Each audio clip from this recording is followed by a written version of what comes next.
first of all, I'd like to say thank you for coming back. It is an honour as always. Thank you for having me back. So today we're going to discuss the process of editing, especially for a lot of first-time authors. It can be very daunting going into the process and understanding, I guess, where exactly to start, who to go to, how to edit, the different kinds of editing, everything else that comes in between. And you have been in the industry for 20 years publishing, so you know a little bit around it. You know both the traditional publishing and the self-publishing side of it, and it's actually something you're very passionate about as well. Yes. Awesome. So, I've got a little list here that we're just going to go through, and hopefully these questions will help new authors or even authors that have been in the industry for a while and just feel like that maybe the quality isn't there. Hopefully we'll be able to find something that helps them. Hopefully, yes. Say, for example, we are a first-time author, we've written our first book, we've finished our manuscript. What do we do now? Do we go straight to, do we start looking for an editor straight away? Is there something that we have to do for editing? I always recommend that they just put it aside, let it sit for at least a month, and then, start something else, get into another story, and then come back after a month or so with fresh eyes and re-edit, go through that story with a fine-tooth comb. It's amazing the mistakes you find in a story once you let it sit for a month or so. I still do that if I can. I still let it sit for a while, then I go back through it. And it's quite amazing, the mistakes and the continuing, faults and that you find. So that's always my first advice. Let it sit, start another story, go back to it. And I completely agree. I do a similar thing. I try and stay at least minimal 2 weeks. I try and leave it. So like you said, fresh eyes, but also it's very interesting, the voice that you hear when you come back to it. There'll be certain bits where you're like, oh, that doesn't sound right, or she doesn't speak like that. Why? And obviously because writing is such a long project, sometimes when you come into it and writing, you might not start off on the same path as what you did in another chapter. So your character might have inconsistencies as well. And we don't always write, from go to woe. Everyone writes different, and sometimes you stop for a couple of weeks, and when you pick it up again, you're writing in a different type of voice. Even though it's the same story, sometimes your writing it changes. And you've got to catch all those too, which you can't catch until the story's finished and you look at it with fresh eyes. So do you think more so when we come back for our second round of edits, do you think we're more so looking over the storyline or trying to be very technical about it in the sense of where the grammar should be and things like that? I always look at it story and character line, so plot line and character. They're what I worry about when I go back through it. I'm hopeless at grammar. I will admit that straight off. Always have been, still am after 20 years. So I don't really worry about that so much. I mean, I do what I can, but I tend to look at it through plot and character. And then if I pick up technical stuff, good. If I don't, well, hopefully my editor will. And how do we find an editor when we have decided that we've gone through it twice, even 3 times? Obviously, don't be scared to go through your manuscript more than a few times. The more, the better. Yeah, say no to that. Quite often, if you go through it like 6, 7, 8 times, I reckon you can write the story out. You can write the life out of the story. So it's a fine line, because you've got to remember when you're editing, structural edits, copy edits, proofing and all that, you're already gone through it 3 times already. So I reckon 2 or 3 times yourself is probably about the limit if you don't want to write the life out of it. Yeah, that makes sense. So 2 to 3 is yeah, for me, yeah. So what are the most common mistakes when we're going through that process? So we're going through ourselves, the first 2 to 3 edits. What do you think the most common mistakes that we find are in there? Characters not being true to themselves. World building not following the rules you set. Plot lines that don't make sense. MacGuffins. Magic appearing out of nowhere for no reason. Things like that I think are the most common mistakes. And do you think maybe we should set aside in the editing or even in the writing process? I know for myself personally, I have not a guidebook, so to speak, but, you know, characters, and like when I'm writing them out, I'll write, oh, he looks like this, or certain things that if he uses his left hand, things that I'm probably not going to remember every time, but I want to stay consistent with it. So I think that's important, even when you're writing or especially when you're editing, to have that little guidebook, especially when you're world building as well. So magic doesn't come out of thin air.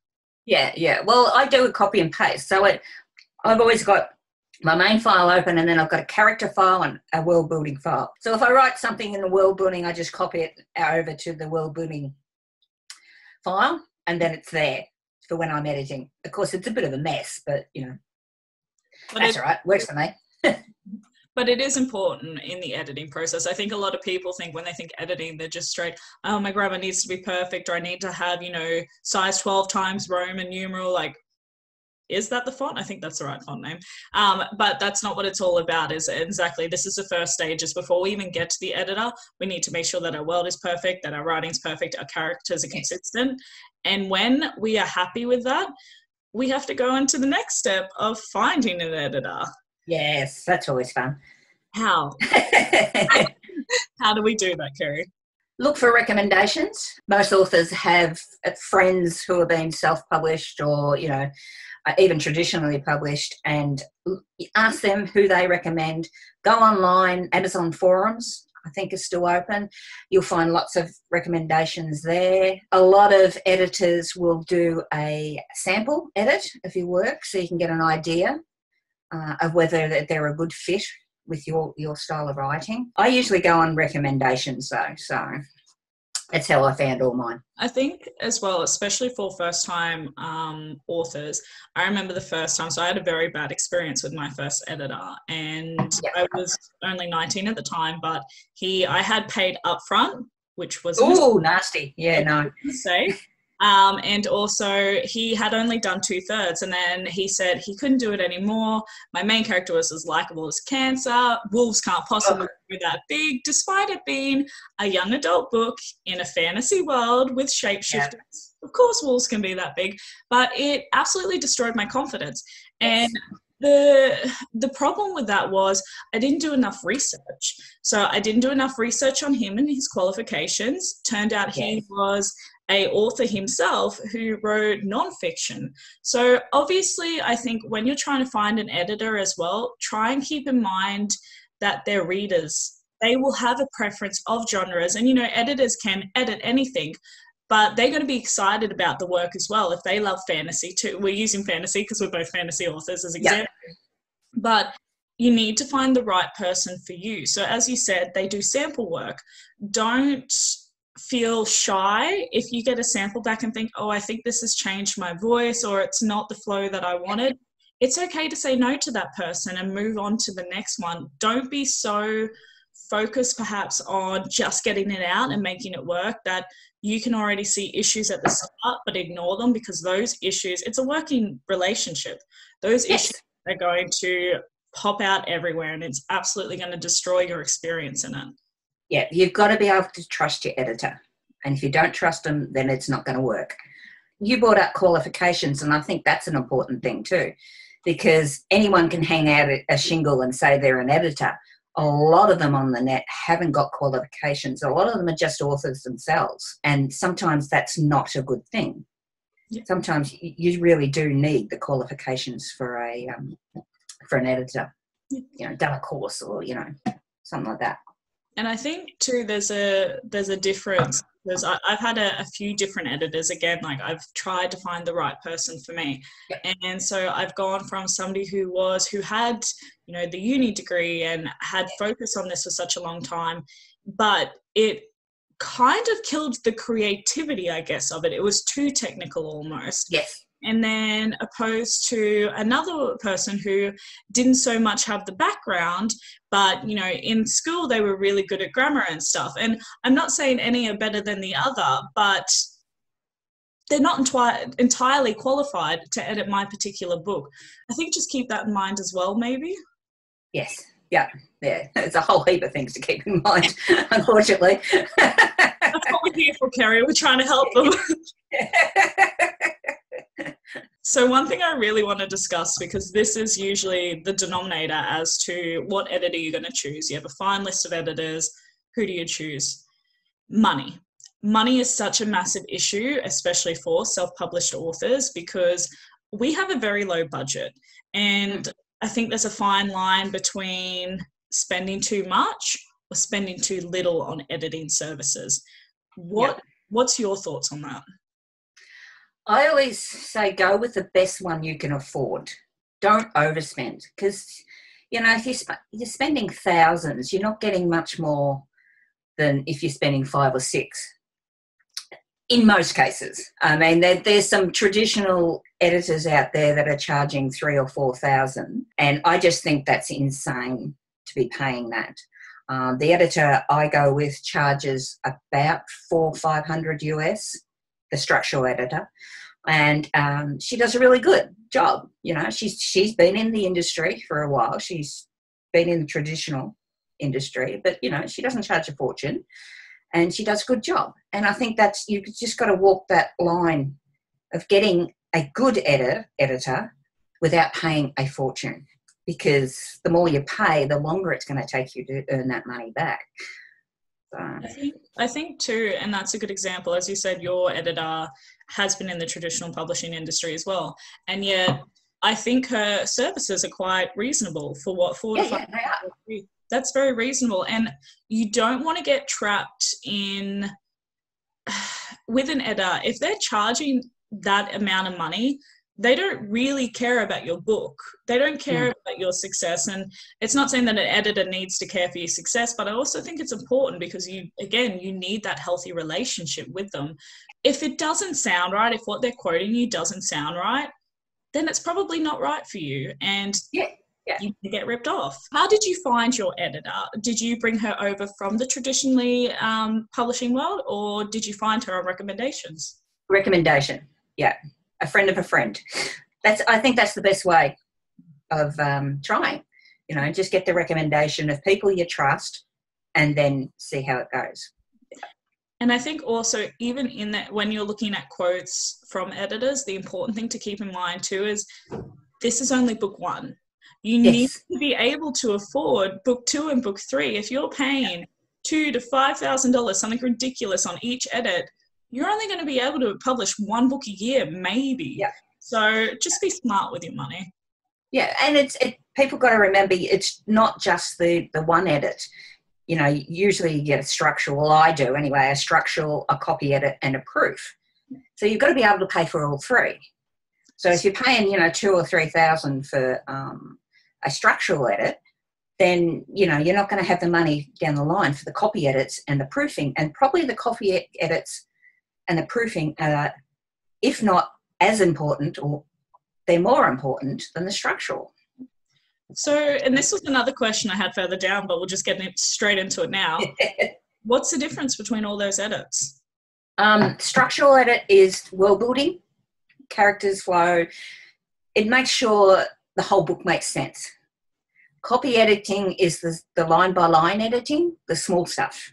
Your grammar and whether things make sense, or, you know, the heroine had blue eyes at the front and suddenly she's got brown eyes at the back, and, you know, things like that. It's the small stuff. And the proofing is mistakes, word missing, commas in wrong place, which I do all the time, things like that. So, and proofing is vital because Amazon, if you have more than 15 mistakes in your book now, Amazon will rip your book off. Like they'll pull it out of sale. Really? So, yeah. I didn't know that. They will give you a warning, and if you ignore that warning, then they can pull it off sale. When was that implemented? That came in last year. So, well, it shows it's been since I've released a book, isn't it? Not to say you get ripped out, but yeah, more than 15, and they'll start sending you warnings of quality issues. And if you ignore those quality issues and you don't do anything, they will stop the sale of your book. Do you know what, though? I endorse that 100% because... Oh, yeah, so do I. I had no problem with it. But it's just, it's something you've got to be aware of. And that's why you've got to have proper proofing. So... And I think too that I know some first-time authors, I probably should have mentioned this at the start. I know a lot of first-time authors don't even edit. They will write it, go through it, think it's great, maybe get mum, maybe the sister to go through it, and they love it, and you publish it and you're proud, and that's amazing, and you should be. Yeah, it should be proud. But if you want it as a business, if you want to make sales, make sure you're doing the right steps, because this is the industry we're in. If you want to make a living out of it, you need to do the right steps. Well, that's it. It's a business. You've got to treat it as a business, You've got to do all the right steps. If you want to make money, you treat it as a business. You put money into it to get money out of it. We kind of discussed this before, but can we do too much editing? And what's the tips and advice you have in general for people when it comes to editing their first work? If you're using a structural or copy editor, sometimes you've got to trust your own gut. If they're suggesting something and you go, no, I think that'll alter the story, then trust your instincts. It's a fine line to walk, especially when you're a newbie, because, it's your work, it's your precious, and you don't want anyone changing it. But sometimes the changes are for the better. But you've also got to be aware that the editors aren't you, and sometimes the changes they're suggesting aren't beneficial for the story overall. So it's a really hard line to walk and to learn. But yeah, just be aware that in the end it is your story, and you've got to trust your gut, but you also got to trust the editor. So and it all comes back down to that relationship of trust. Yeah. I was talking to a author the other day, Rini Spiro, and she was saying for her first book, it actually took her about 5 years in the process, and she self-published because she was investing a lot of money in mentoring workshops and that sounds like another chat right there. And even she paid for a professional appraisal. That intrigued me because I personally have never had an appraisal, but she said that they sent her back 8 pages of things that they suggested, and some of them she went with and some of them she did not. And as I was saying this, you were shaking your head about appraisals, and I would like to know why. Because appraisals are just one person's view. The only appraisal you should listen to is the buying editors. Why spend all that money getting an appraisal? Why not send it direct to the editor, who, if they like it, will send back suggestions, of things to change, and you do the changes and then you send it back and they may buy it. That's what happened to me with my very first sale with Imagine back in 2000. I submitted the book. They rejected it, but they gave me a list of things to change. If you change these, we will look at it again. So I changed it, and they bought the book. Now that's the sort of appraisal rejection you want. Why go to pay 2 or 3 or 4,000, even 10,000, I have heard, for an appraisal of a book that they're never going to publish? You're just throwing good money after bad. Go direct to a publisher. If that's where you want to go direct to a publisher. Why do anything else? But you've got a good point, exactly that. If that's what you're aiming for, then you should be going straight to the source, and you may get knocked back time and time and time again. And you've experienced that for many years. And goes to show, one, look at how successful you are, but also you need to stick it out. If you truly believe in your story, then stick with it. And then eventually, most publishers are not going to give you any feedback. But for the ones that do, then take that in a professional manner, because on top of that, there's been more than one person that's actually looked at that manuscript as well. If it's made it a suggestive return, then more than one person's looked at it. Yeah. For the most part, rejections will come with a hint. They'll tell you why they've rejected it. And you've just got to learn to take that hint and work through the story. And if the story's no good, then, okay, put it aside, start another one. The first 3 books I ever wrote will never see the light of day. I thought they were brilliant at the time, but, they suck. Sometimes you just got to accept that your story is bad and start something else. I want to talk about taking the time to edit. We do, as we've been discussing, just make sure you give it the appropriate time to come back with fresh eyes a month later, find the right editor. And I'm a little bit interested in, well, not a little bit, I'm a lot interested in your book. So your first, obviously the process for you now would be a lot more faster, I'm assuming, from when you started, because you're a veteran in the field. But how long did it take you to edit your first book? Quite a while. Because it was all new, when I got the rejection back and she did the list, it took me at least 3 months, I think, to go through that book and work through the changes she wanted and everything like that. These days it takes me a week, but back then it took me a little while to go through and then go back and read it and make sure it was all making sense and the rest of the story flowed okay. And don't be afraid to take time to do these things. You've got time. It's making the story work that's more important than anything else. So now we're going to talk more on the prickly subject of what to do when your editor is not working for you. So if you have decided on a contract and an agreement and you're part way through and you've realised this isn't working for me, we're just not either in agreement, or I don't like the changes, perhaps they aren't moving to what they, to the length of time they said they would, or you for whatever reason want to pull out of that contract. How do we deal with this? First of all, you've got to talk to the editor, discuss the problems, don't run from it, confront them straight off, talk to the problems you got. If you want to walk away from it, you've got to pay them for the work they've already done. It doesn't matter if you don't agree with it. They've still worked on that project and you've got to pay them for their hours. You've got to, it's a business, You don't want to get a name for being a bad businessman or a bad writer. You've got to act professionally. Pay them for their time, discuss the problems, walk away if you have to, but not without talking the problems out. And it's not so much about editing, but a side note as well that should be mentioned is if you do, let's say, foul play by anyone within the industry, that message does get sent across. It is a massive industry, but people do talk. And so if you have severely burned somebody, or if you're not paying them for their services, then you will find that you will have friction at a later date if you try to employ somebody else. They may not have any interest, because I can guarantee you they've probably been told. So as you said, be a good business person, treat your, and in a sense they may be freelancers, but you've employed them periodically for that. So treat them with respect. Yeah. And that goes with both traditional and self-publishing. Traditional publishers talk all the time. It doesn't matter what house they're with.